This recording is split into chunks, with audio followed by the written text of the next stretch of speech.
presidente ucraniano Volodymyr Zelensky llevaba meses pidiéndolo. Ucrania quiere utilizar misiles de largo alcance contra objetivos rusos. Hasta ahora, una línea roja de los aliados occidentales. Hoy, el presidente Biden habría levantado ese veto según medios estadounidenses. Putin advirtió que esto supondría una escalada mayor en el conflicto. En los próximos días, Ucrania podría empezar a usar esos misiles suministrados por Washington, según apuntan algunas fuentes. Durante casi 3 años antes del regreso de Trump al poder, Estados Unidos y Ucrania estuvieron unidos en una extraordinaria asociación de inteligencia, estrategia, planificación y tecnología, cuya evolución y funcionamiento interno solo han conocido un pequeño círculo de funcionarios estadounidenses y aliados. Una investigación de The New York Times revela que la implicación de Estados Unidos en la guerra fue mucho más profunda de lo que se creía. La asociación secreta guió la estrategia de batalla dentro de un panorama más amplio y también canalizó información precisa sobre objetivos a los soldados ucranianos en el terreno. Bueno, así comienza el artículo de The New York Times en el que se detalla la investigación que prueba la enorme implicación de los Estados Unidos en la guerra ruso-ucraniana.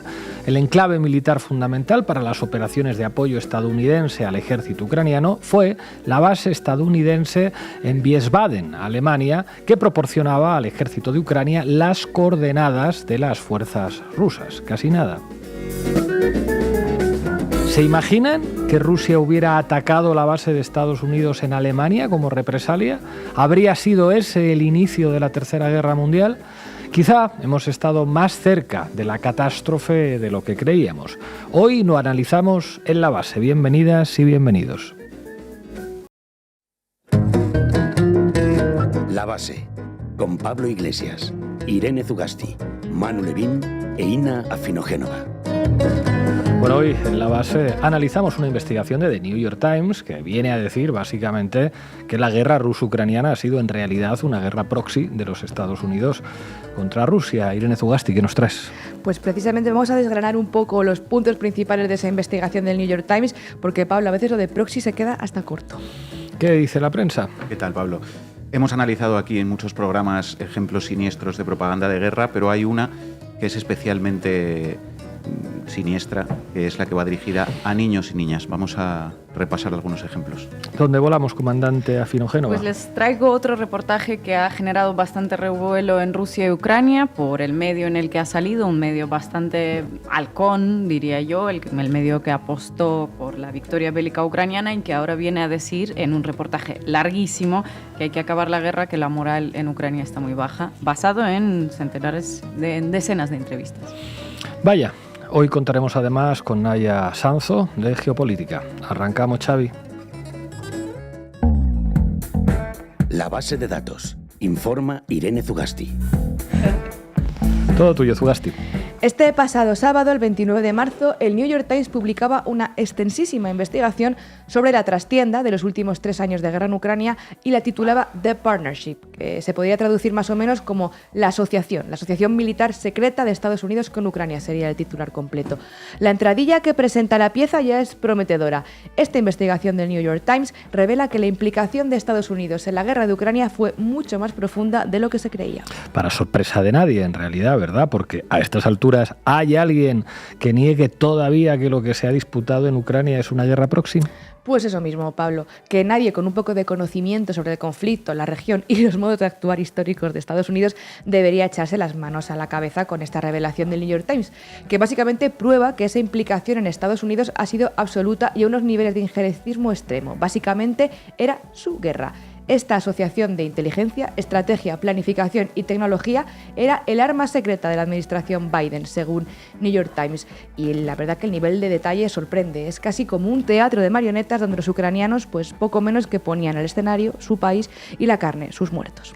Pero como en Europa vivimos en una guerra de propaganda constante, probablemente a muchos analistas, think tanks y periódicos esta investigación del New York Times les haya sentado bastante mal, porque claro, rompe el relato al reconocer que era una operación comandada y dirigida desde el principio por los Estados Unidos, en la que la inteligencia de Washington era indispensable para las operaciones militares de Kiev. Y eso que se trata de New York Times, que ya saben es una cabecera que no escatima en adornar titulares para maquillar los hechos, como hace con el genocidio en Gaza, pero incluso aunque el New York Times hable de partnership o acuerdo, lo que la investigación revela de forma bastante cruda es mucho más que un acuerdo entre dos partes para una guerra, ¿verdad? Juntos, los socios, OTAN incluida, estaban perfeccionando una máquina de matar, destaca The New York Times. Eso es, ni David era tan David, ni Goliat tan Goliat. Vamos a intentar resumirles aquí algunos de los puntos clave de la investigación firmada por Adam Entous, que es un periodista especializado en seguridad nacional de Estados Unidos. Entous realizó más de 300 entrevistas durante más de un año con funcionarios gubernamentales, militares y de inteligencia, tanto ucranianos como estadounidenses, británicos, alemanes, polacos, belgas, de los países bálticos y de Turquía. Y en el trabajo de Entous van a encontrar admisiones, reconocimientos que sí son obvios, pero que hasta ayer eran un tabú, tanto para el gobierno norteamericano como lo siguen siendo, de hecho, hoy en día en Europa. También refleja planes militares bastante cuestionables, objetivos inviables y la minuciosa dirección de Estados Unidos, tanta que el medio señala que la campaña de Washington para apoyar a Ucrania alcanzó una escala tal que se convirtió en una revancha, cito literal, en una larga historia de décadas de guerras indirectas entre Estados Unidos y Rusia, Vietnam en los 80, Afganistán en los 80, Siria 3 décadas después, etc. Pues vamos con la primera idea. Las bases militares de los Estados Unidos en suelo europeo han sido el cerebro y el corazón para que la inteligencia estadounidense operase en Europa. En concreto, la base de Wiesbaden, en Alemania, codo con codo en el centro de mando de la misión de Wiesbaden, oficiales estadounidenses y ucranianos planearon las contraofensivas de Kiev. Esto es lo que dice literalmente el reportaje de The New York Times. Y es que para guiar a los ucranianos en el despliegue de su arsenal cada vez más sofisticado, los estadounidenses crearon una operación denominada Task Force Dragon, Destacamento Especial Dragón. El centro secreto de la asociación estaba en donde la guarnición del ejército estadounidense se ubicó, en Wiesbaden, en el centro de Alemania, que es desde donde se fijaban los objetivos: unidades militares, piezas de equipo o infraestructuras rusas. Se buscaban imágenes por satélite, emisiones de radio y comunicaciones interceptadas para encontrar esas posiciones. Y a continuación, esa Task Force Dragon daba a los ucranianos las coordenadas para que pudieran dispararles. Todas las mañanas, el personal militar estadounidense y ucraniano identificaba objetivos para ataques con sistemas de armas de precisión transferidos a las Fuerzas Armadas de Ucrania. Oficiales de la OTAN revisaban imágenes satelitales de inteligencia electrónica y otras fuentes y determinaban dónde estaban desplegadas las tropas enemigas para atacarlas. Evitaban usar la expresión objetivos, empleando en su lugar el eufemismo puntos de interés. Las listas contenían docenas de objetivos ordenados por prioridad, por ejemplo en Crimea, incluidos buques de guerra rusos, ataques que han causado víctimas civiles, dicho sea de paso. Segundo punto importante, los HIMARS, porque la inteligencia y la artillería estadounidenses fueron fundamentales en la primavera de 2022.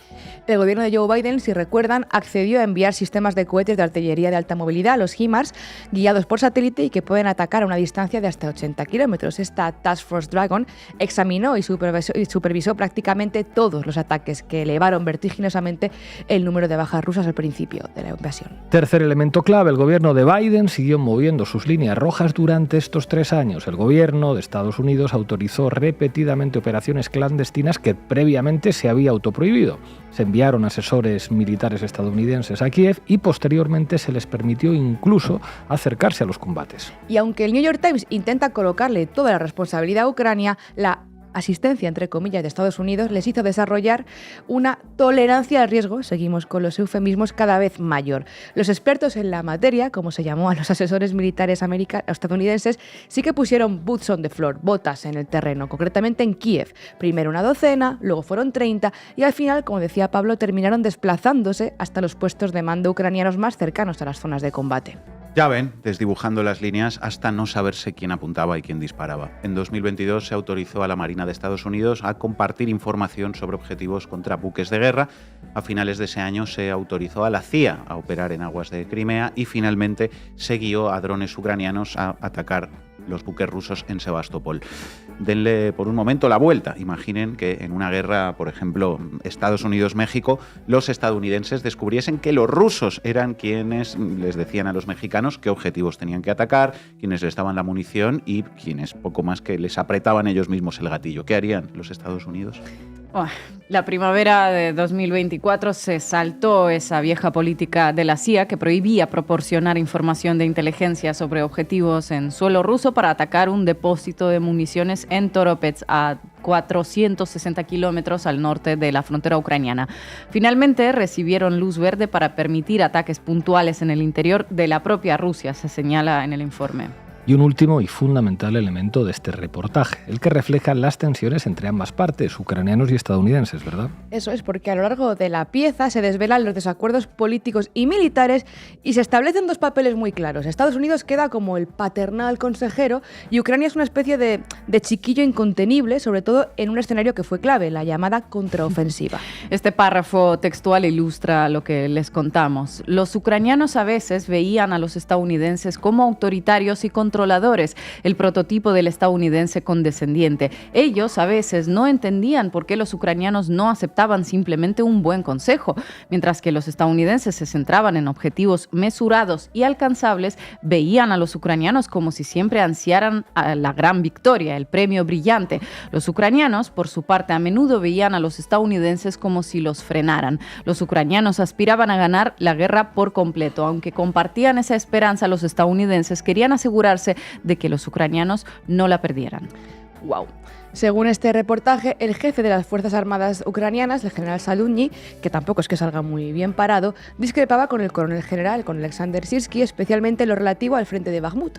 Zelensky se puso del parte de este último, dividió los recursos y los ucranianos perdieron primero Bakhmut y en pocos meses cayó la contraofensiva. Y siguiendo esta versión, las Fuerzas Armadas ucranianas violaron la confianza y entraron en Kursk el pasado verano sin permiso de los Estados Unidos, pero con equipamiento estadounidense, lo cual sentó muy mal al Pentágono, que aún así, según The New York Times, fue tan generoso que no quiso abandonarles. Una de las fuentes entrevistadas afirma que los soldados ucranianos en la provincia de Kursk habrían muerto de haber quedado sin la protección de los misiles de precisión y de la inteligencia estadounidense. El reportaje también señala cómo Estados Unidos descabeza mandos militares ucranianos y desliza cuáles fueron más obedientes.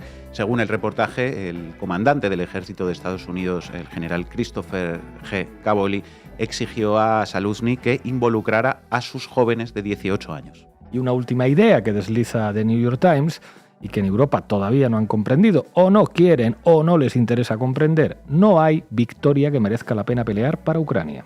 El New York Times cita a Celeste Wallander, entonces subsecretaria de Defensa para Asuntos de Seguridad Internacional. Los ucranianos nunca ganarán, así de crudo, así de terrible. El New York Times ha dejado claro el recadito.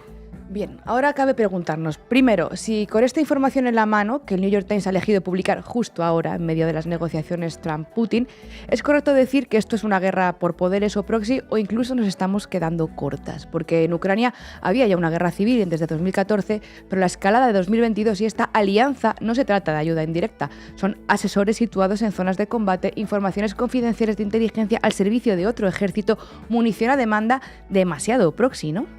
También cabe preguntarnos, habiendo leído el relato del New York Times, ¿cuál es la estrategia de Estados Unidos para cerrar el relato de esta guerra? Parece que pasa por exculparse y colocar toda la responsabilidad, la culpa, en Ucrania, a quienes retrata como unos kamikazes que violaron su confianza.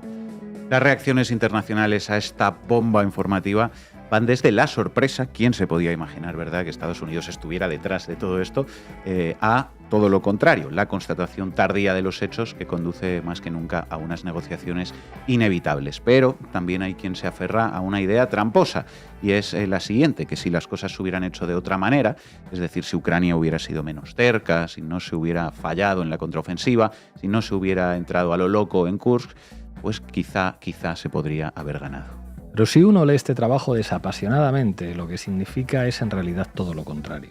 Que Ucrania nunca combatió sola. Ucrania sin Estados Unidos no tenía ninguna opción. Y Europa simplemente siguió el camino marcado desde Washington. Puso las bases militares, la munición, el relato heroico, la alfombra roja diplomática y mantiene ahora que luchar hasta el último ucraniano es el camino. Incluso aunque el New York Times se lo ponga delante de los ojos.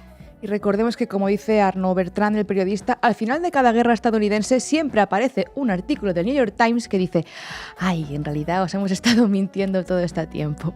¿Se acuerdan de aquellos Pentagon Papers que se filtraron al mismo New York Times y al Washington Post en el 71 y revelaron la realidad de la carnicería de la guerra de Vietnam en Estados Unidos? Pues aquí lo mismo, aunque con una revelación que tampoco es tal. New York Times nos dice: ¿veis? Os hemos mentido todo este tiempo, los ucranianos solo han estado siguiendo nuestras órdenes y además reguleras. Y ahora nosotros, los estadounidenses, nos vamos con la guerra a otro lado. Ucrania, ahí te quedas. Europa, tú la llevas. Y Europa coge el testigo y nos arrastra con ella como al pobre pueblo ucraniano a un futuro muy oscuro. Guerra a la guerra. No nos queda otra. Gracias, compañera. La imagen que van a ver ahora tiene que ver con una realidad que también pasa en el campo de batalla de Ucrania. En este caso van a ver jóvenes, muy jóvenes, ¿no? Entre 18 y 24 años. Son voluntarios, reclutas ucranianos. De esta manera juraban a la hora de ir al ejército, les van a pagar cuánto por luchar. Bueno, vean la imagen y ahora les digo cuánto les van a ofrecer, porque todavía no es obligatorio para, estamos hablando de chicos, entre 18 y 24 años. En fin, no sale cara una vida de joven ucraniano, Manu Levin. Y más jóvenes de 18 también. Dale, Xavi. Titulares al banquillo. El análisis mediático de Manu Levin. La propaganda de guerra, lo decía al principio, tiene muchas dimensiones que hemos analizado aquí. Las campañas del miedo, la demonización de la otredad, en este caso es lo ruso, el marco mental estafa del choque de civilizaciones, como si hubiera grandes diferencias civilizatorias entre Rusia y Polonia o Eslovaquia o Hungría o la propia Ucrania. Los cantos de la guerra como una cruzada justa por la democracia y el mundo libre, etcétera, etcétera. Pero vamos a centrarnos hoy, lo prometido es deuda, en una dimensión concreta de todo esto y que incluye a su vez todos los ingredientes anteriores, que es la propaganda del reclutamiento, porque la cosa llega a niveles realmente sobrecogedores. Ya veíamos el otro día, si recordáis, una de las últimas perlas del país, médica y madre, ¿os suena?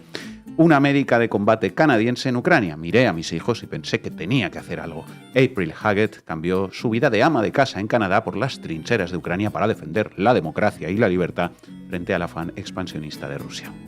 Acompáñeme a ver esta triste y falsa historia de la médica y soldado April Haggett. Resulta que ni es médica ni es soldado, lo cual se puede comprobar rápidamente en internet. Hemos sido engañados. Si una servidora ha podido acreditar esto dedicándole solo un ratito en la red, ¿por qué el país no? ¿Por qué el país publica una historia falsa de una propagandista? ¿Por qué el país publica una historia falsa de una propagandista? Una pregunta retórica, ¿verdad?, a estas alturas. Pero vamos con más cositas de estas que hay para aburrir. Radio Televisión Española, Oleksiy, de reparar coches a ser movilizado para luchar en el frente. Ucrania entrena a nuevos reclutas para la primera línea. Dale al play, compañera. Con más voluntad que experiencia y equipación, estos soldados de la Brigada Mecanizada 24 de Infantería Ucraniana avanzan hacia la línea de fuego. Pero hoy no será el día en que tengan que mirar frente a frente al enemigo, porque esto no es un asalto real. Es solo un entrenamiento. Aún no tienen soltura recargando el arma y a más de uno le cae un chaparrón del comandante. Estos hombres tienen más de 40 años, llevan 2 semanas manejando el arma y solo los que obtengan mejores resultados en este entrenamiento llegarán a combatir en primera línea de frente. Oleksiy reparaba coches en el oeste de Ucrania hasta que hace 2 meses fue movilizado. Me lo tomé con naturalidad, dice. Es lo que nos toca hacer a todos. Y añade que lo único que quiere es matar a todos los rusos y terminar con esta guerra. Seguir adelante en una batalla que dura ya más de 3 años es la única opción que aquí contemplan.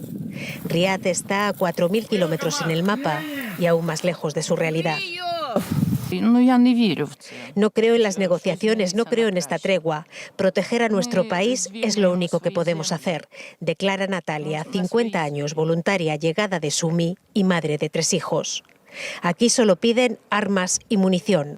¿A qué estáis esperando, chavales? Alistaos. Solo los mejores reclutas tendrán la oportunidad, el privilegio de ser los primeros en morir en el frente. Nos veremos en el Valhalla.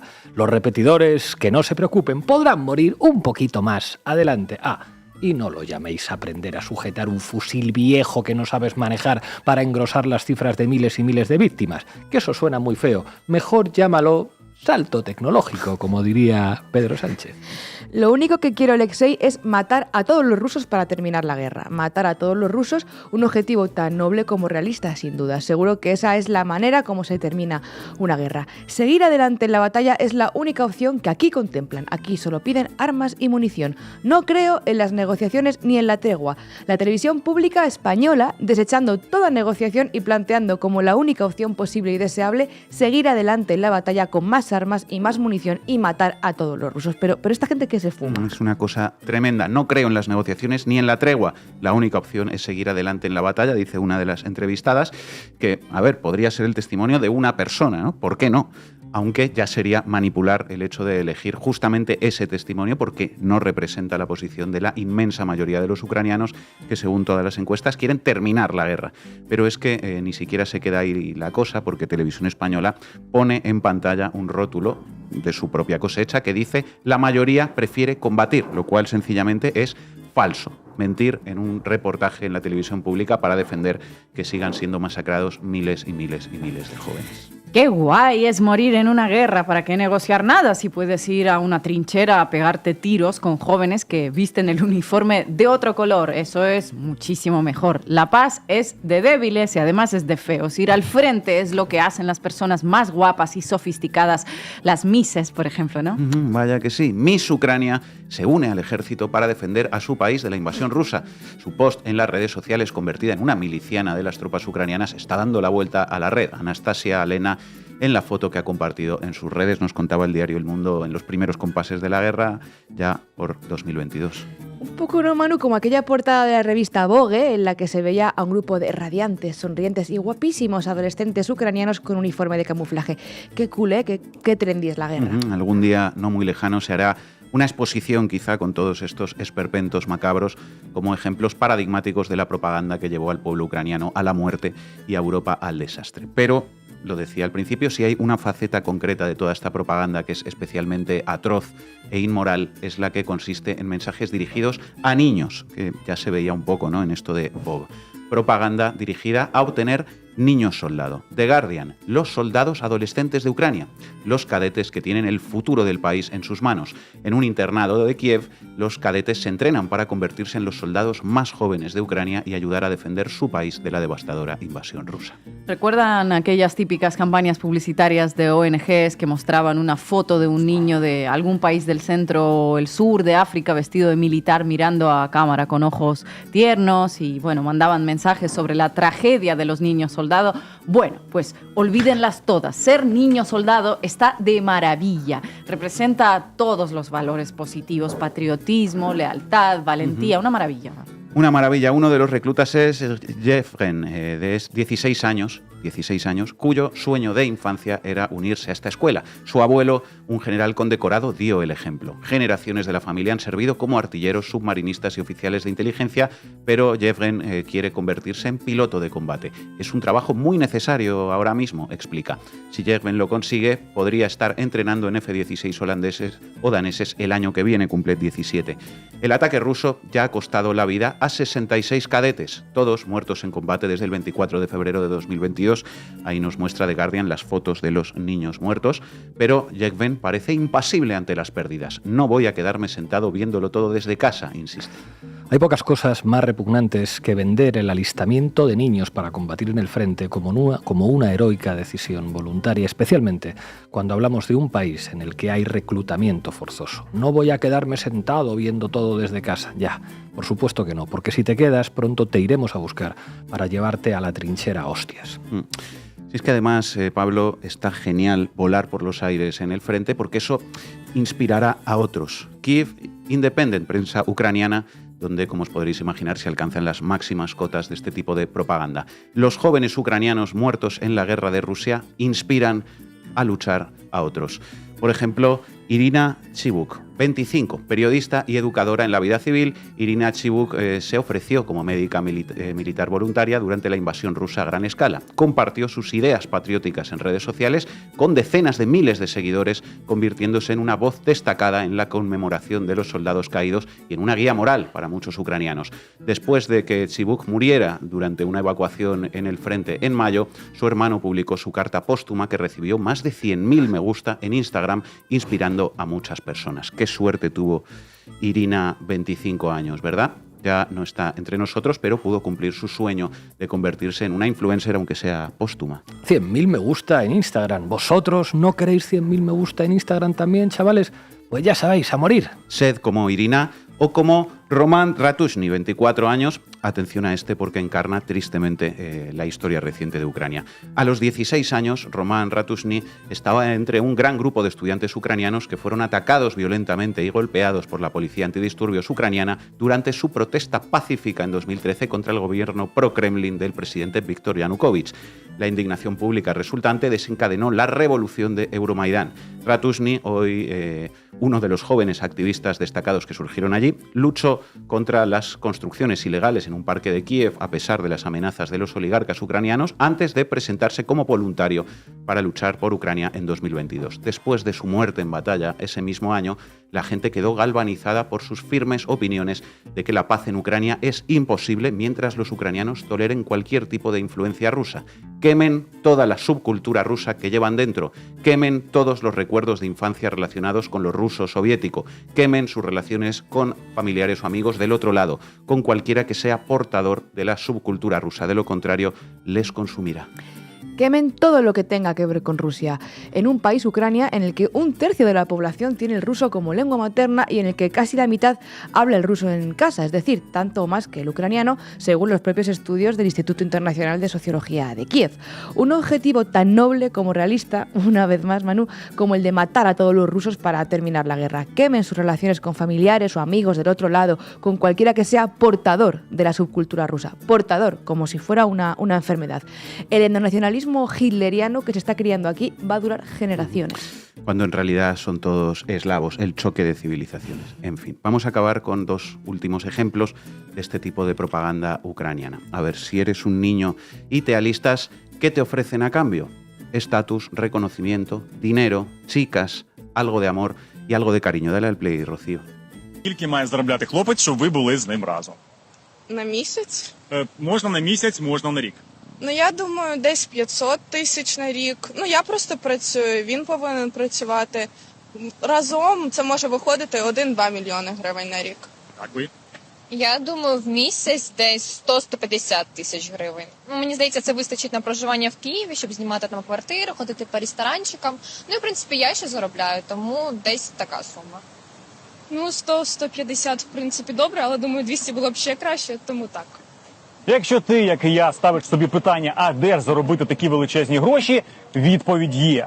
Однорічний контракт ЗСУ дає можливість заробити 1 мільйон гривень за підписання, а також мінімум 120 тисяч гривень на місяць – це грошове забезпечення разом з бойовими. Таким чином, за рік можна заробити до 2 мільйонів гривень. Отримати іпотеку під 0%, безплатний проїзд та комунальні пільги. Здоровий, сильний, розумний. Підписуй контракт і заробляй до 2 мільйонів гривень на рік.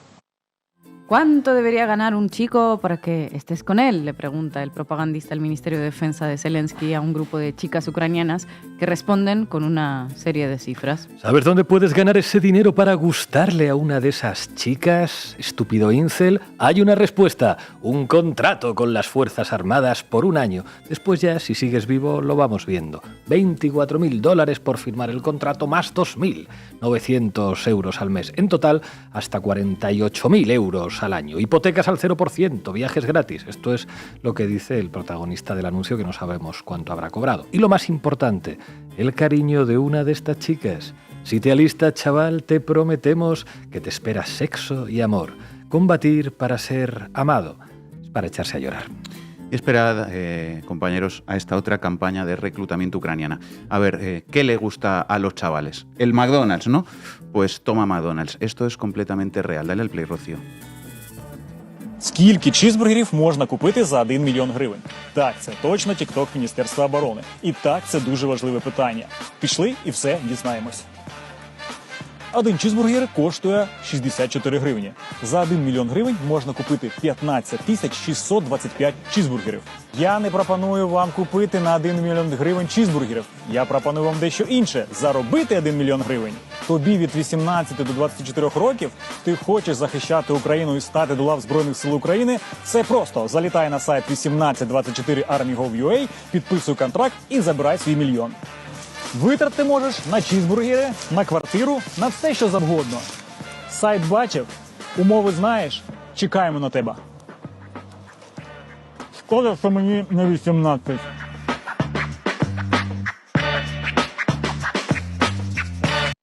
Los Simpsons se quedaron cortos con la mítica cancioncita esa de Alístate a la Marina. ¿Cuántas cheeseburger puedes comprar con 1 millón de grivnas? $24.000 más o menos, dice el reclutador. Un cheeseburger cuesta 64 grivnas, así que con 1 millón te puedes comprar 15.625 cheeseburgers. No te estoy proponiendo que compres cheeseburger por balón de 1 millón de grivnas. Te propongo otra cosa, ganar 1 millón de grivnas. Si tienes entre 18 y 24 años, quieres defender Ucrania y convertirte en soldado, solo entra en esta web, firma el contrato y obtén tu millón. Puedes gastarlo en cheeseburgers, en un apartamento o en cualquier otra cosa. Te esperamos. Y si no quieres, porque eres un mal patriota y un estúpido al que no le gusta el dinero, ni los viajes, ni las chicas, ni las hamburguesas, ni tener 100.000 me gusta en Instagram, no pasa nada. Pronto te secuestraremos en el metro y acabarás en el mismo sitio, en la trinchera. Gracias, Manu.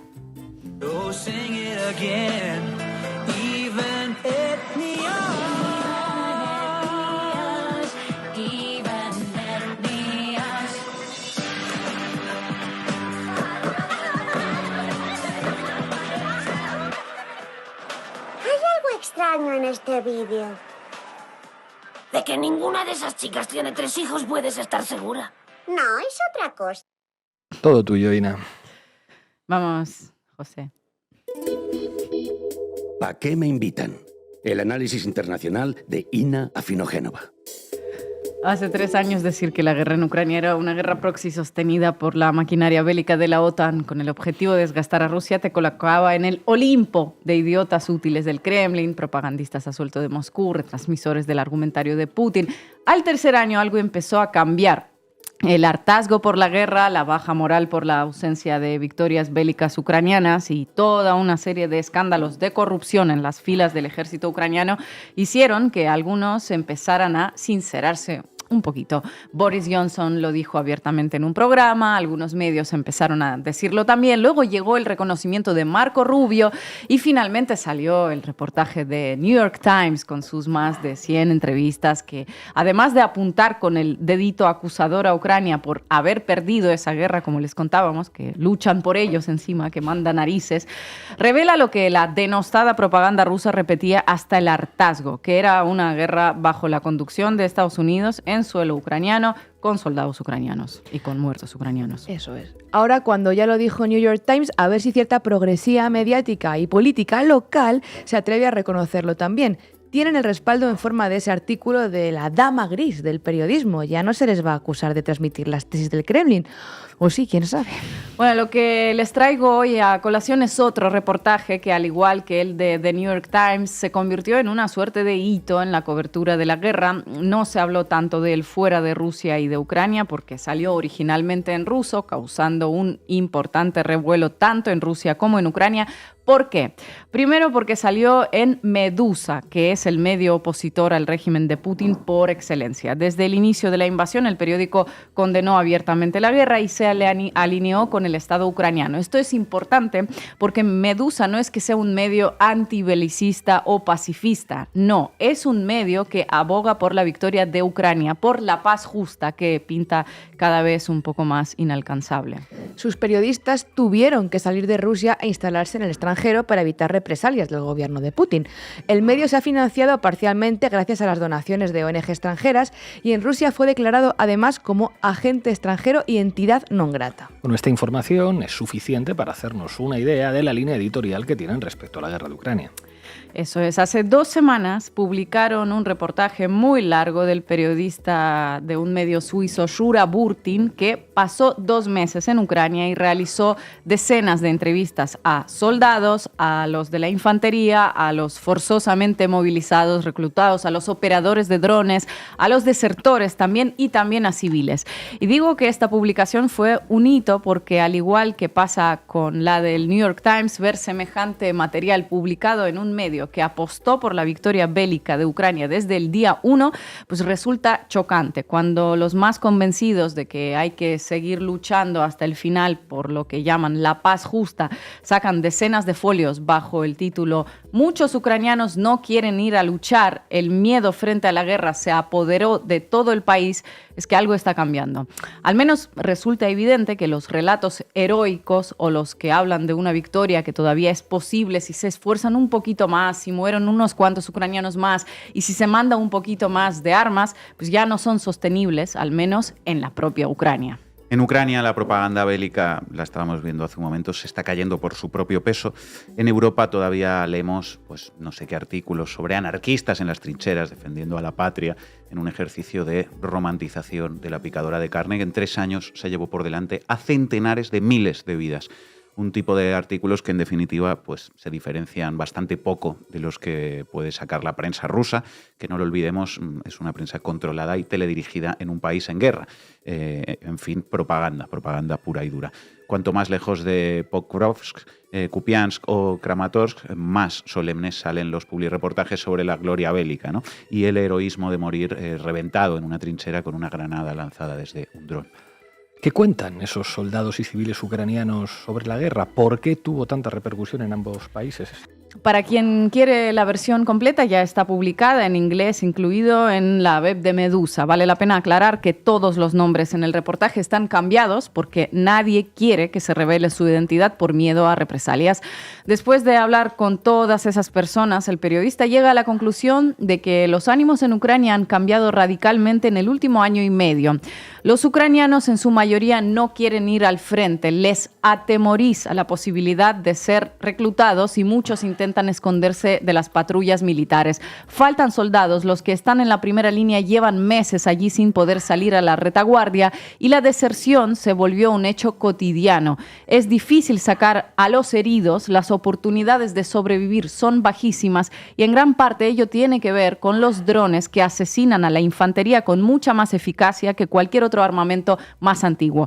Este sería el resumen que viene acompañado de testimonios directos con sus chascarrillos y palabrotas de gente que los compartió. Obviamente, aclarar una vez más que esto no lo estamos diciendo nosotros, ya si quieren o no creer a este medio, Medusa, eso es otra cosa, yo solo transmito lo que ellos han publicado. Parece toda una reiteración, pero hay que hacerlo porque los de siempre saldrán a decir lo de siempre y ya cansa. Bueno, hace mucho que cansa, pero bueno, ¿qué le vamos a hacer, no? El medio habla del fenómeno que en Ucrania denominaron la busificación y que es básicamente todo aquello que vemos en tantos vídeos en redes. Chavales siendo reclutados por la fuerza en la calle, mientras van del punto A al punto B, supermercados, en el metro. En el último año, estos episodios se volvieron frecuentes en la capital, en Kiev, lo que da una idea del nivel de desesperación, porque parece que literalmente no quedan más hombres por reclutar en las provincias. Nadie se puede escaquear. Según la ley, uno puede ir preso en lugar de ir al ejército y muchos lo preferirían, pero en la práctica esta opción no existe. Te llevan al frente igual. Muchos ven en los trabajadores de los centros de reclutamiento auténticos enemigos, cuenta Burtin. También dice que este año notó que sus amigos de Kiev ya no bajan al metro porque allí también están desplegadas las patrullas y prácticamente no salen de su casa si no es absolutamente necesario para no ser secuestrados por reclutadores. Con todo este panorama de fondo, el número de deserciones y huidas con todos estos condicionantes aún así aumenta en Ucrania. Recordemos que un hombre no puede salir de Ucrania libremente, por lo que la huida del país se convirtió en un enorme negocio con consecuencias trágicas en muchas ocasiones. Este medio describe cómo un grupo de chavales fue sacado del país en un camión de basura a través de la frontera con Moldavia. Uno de los testigos dijo haber pagado 8.000 euros, mientras a un conocido suyo le habían cobrado 12.000.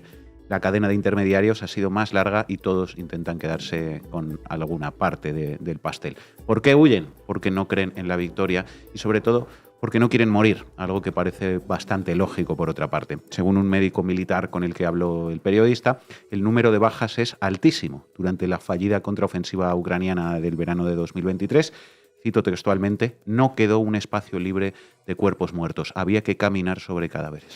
Según esos testimonios, muchas de esas muertes se producen porque a los superiores no les importa la vida de los soldados. Simplemente quieren ganar dinero, dan órdenes criminales y amenazan con disparar en las piernas en caso de desobediencia, dice un soldado.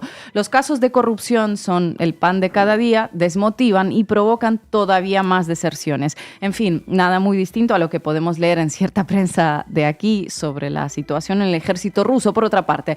Pero recordemos que la fuente en este caso no es precisamente la propaganda de guerra rusa. En 2024, Financial Times informó de un número récord de casos abiertos por deserciones en Ucrania, unos 60.000. Según distintos cálculos, en ese año hasta 200.000 chavales han desertado. Medusa cita a un tal Danila que huyó del frente después de rechazar cumplir una orden que calificó de suicida. En 2 años me acostumbré a la idea de que soy material de un solo uso para ello. Resulta duro observar que se cagan en ti y seguir actuando para perjudicarte a ti mismo. Estamos hasta el culo todos. La moral está agotada. Hay una parte del reportaje dedicada al uso de drones que, según todos los testimonios, ha cambiado completamente la mera esencia de la guerra. Uno de los testigos dice que los drones son un equivalente de las armas de destrucción masiva, algo cuyo uso debería prohibirse. Ojo a esto, los drones equivalen a armas de destrucción masiva. ¿Por qué? 9 de cada 10 heridas son causadas por los drones, dice Medusa. Siempre están encima de las posiciones de la infantería y son tantos que el aire resuena como si hubiera enjambres de abejas. Cuando uno se queda sin batería, llega otro y así. No hay escapatoria de ellos ni en las trincheras, dice un soldado al que llaman Taras en el reportaje. No hay escapatoria de un dron. Sobrevuela todo y verifica dónde estás. Si te encuentra, te va a perseguir hasta matarte. No se pueden derribar. Desarrollan una velocidad de hasta 180 kilómetros por hora, llegan desde no se sabe muy bien dónde a una velocidad anormal e impactan contra ti. Los drones han cambiado la guerra, han eliminado toda posibilidad de tener suerte. La guerra siempre consistió en pura muerte, pero al menos podías tener una pequeñita esperanza de tener suerte. Pero el dron va a llegar, te va a alcanzar y te va a matar. Como están equipados con sensores de temperatura, los soldados dicen que no pueden ni tomar un té dentro de sus blindados. Otro de los problemas es que no pueden sacar a los heridos por ello. Están días agonizando y terminan muriendo. Una imagen que nos recuerda a los relatos sobre las grandes guerras de trincheras del siglo pasado. Por todo ello, algunas personas han empezado a hablar abiertamente de que hay que terminar la guerra como sea. Qué raro que no aparezcan esos testimonios en televisión española, ¿verdad? Bueno, algo que en cualquier caso debería parecer lo más lógico, por otra parte, que en otras épocas lo fue. Antes no era algo aceptado dentro de Ucrania, ahora esta idea se oye cada vez más, cuenta Medusa.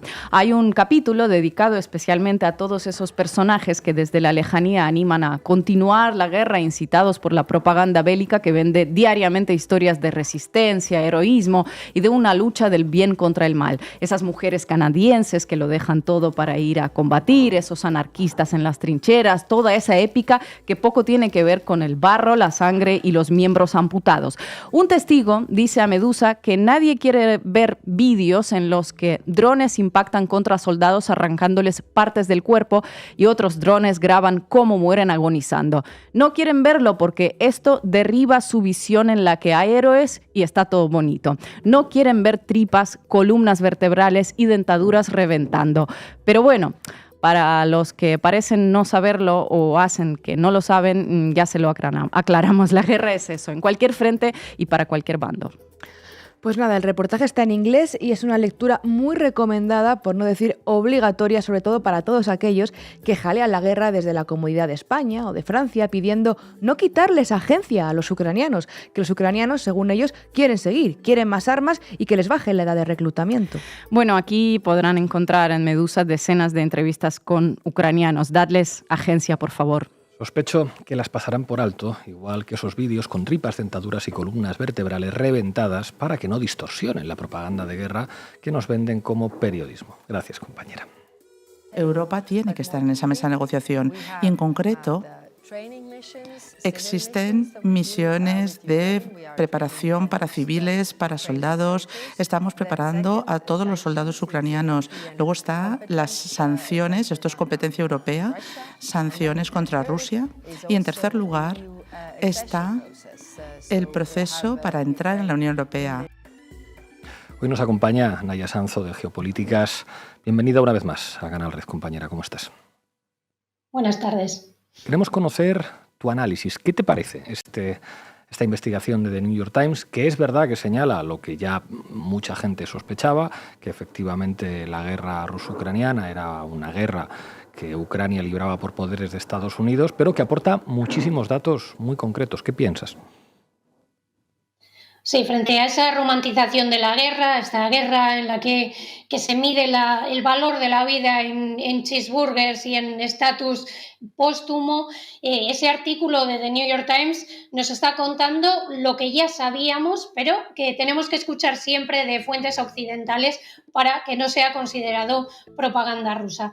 Ucrania nunca ha estado sola, siempre ha tenido ese apoyo de Estados Unidos. En ese artículo de New York Times se apunta para Estados Unidos prácticamente todos los éxitos, a excepción de, hay uno muy claro, el ataque con camión-bomba, un camión-bomba suicida en el que el conductor ni siquiera sabía que se dirigía a la muerte en el puente de Crimea. Ese episodio queda para Ucrania. Estados Unidos se apunta todo lo demás y se borra de los fracasos, de ese fracaso de Bakhmut, donde Ucrania quiso acabar con Wagner, prácticamente lo consiguió, eliminó a Wagner como idea en el frente, pero se desgastó tanto que su contraofensiva chocó contra los campos de minas de la Federación Rusa y no prosperó. Desde ese momento sabemos que esta guerra se dirige a un final que va a tener que ser negociado. Ucrania tiene en el frente y en el frente diplomático la fortaleza que le da Estados Unidos. En ese sentido, el artículo de The New York Times refleja la pura realidad. Ucrania sin Estados Unidos no podría haber mantenido el territorio que ha mantenido y no podría estar todavía intentando presionar a Rusia para que no haya más avances en el frente. Frente a esa postura de Estados Unidos en el pasado, vemos la actual. Donald Trump está decidido a conseguir llegar a una negociación entre Rusia y Ucrania, pero incluso él se está dando cuenta ahora de la complejidad que tiene este conflicto. Esta semana se ha enfrentado tanto con Vladimir Putin como con Volodymyr Zelensky. Esta guerra no es fácil de resolver porque las líneas rojas de los dos países están en la cuestión de la seguridad y las exigencias son completamente contradictorias. En esta situación hay una doble negociación. Ese proceso que lleva Estados Unidos y que, según Donald Trump, habría conseguido algunos éxitos, esa tregua parcial de no atacar instalaciones energéticas y no atacar en el Mar Negro, que está siendo incumplida por lo que ya sabíamos durante los años del proceso de Minsk. Un alto el fuego no es sostenible si no está sujeto a un marco político que pueda sostenerlo.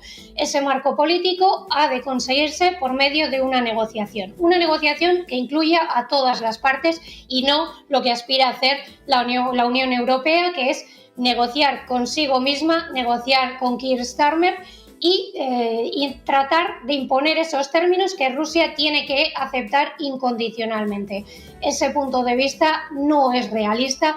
La guerra es algo muy difícil, muy complicado, que se mide en sangre y en miseria. La única solución a la guerra es un proceso diplomático. La diplomacia es aún más complicada que la guerra, pero es la única salida para impedir que esta matanza, esta sangría que está destruyendo especialmente a Ucrania, pueda seguir hasta que Ucrania consiga esa posición de fuerza que no va a conseguir en un proceso a corto, medio e incluso largo plazo y que requeriría una guerra eterna a la que parece ser que solo está dispuesta la Unión Europea. Naya Suanzo, muchísimas gracias por atender una vez más a Canal Red. Llegamos al final del programa. Recuerden hacerse socios y socias de Canal Red en apoya.canalred.tv o en el QR que aparece en sus pantallas. Les dejamos con un tema de los Hombres G que se titula Y cayó la bomba. Hasta mañana.